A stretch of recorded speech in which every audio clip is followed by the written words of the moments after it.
Nature in focus. Nature in focus. Nature in focus. There's expertise here. Of the legends in wildlife photography. Great motivation. Well-traveled people. Creating a spark in someone. Very inspiring. We never knew much about underwater photography that we came to know yesterday. It's a platform for people to showcase their work. And that was really the dream of Nature in Focus.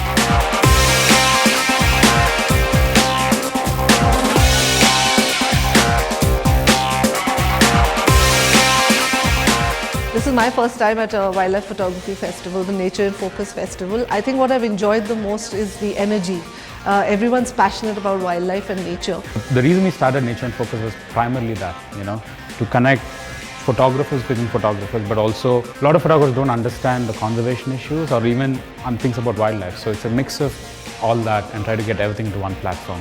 What you're doing is you're meeting colleagues, you're learning from them, you're looking at one picture and saying, hey, I never looked at it like that.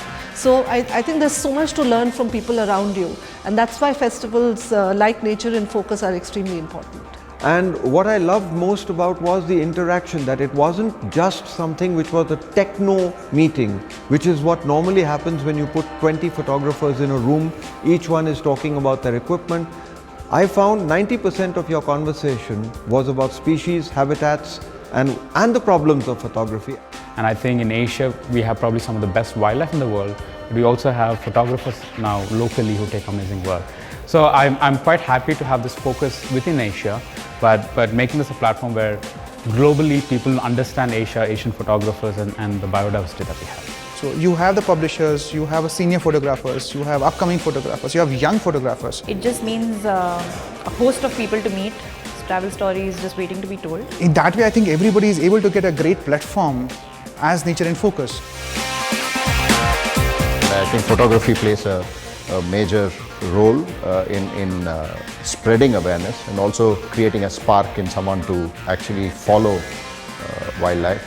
So it's nice to see so many nice photographs being displayed here and enthusiasts showing their passion in creating such wonderful pictures. It was all new for me. It was a different kind of experience. From inside, in-depth knowledge about the drones and the night vision cameras was an amazing experience. And if I'm talking about photography as a conservation tool, well, I've got all the army men right here in this hall. I have to congratulate you all. You've done a great job. You've done a fine job. Loved it. Quite amazing. Overall, it was a fantastic experience.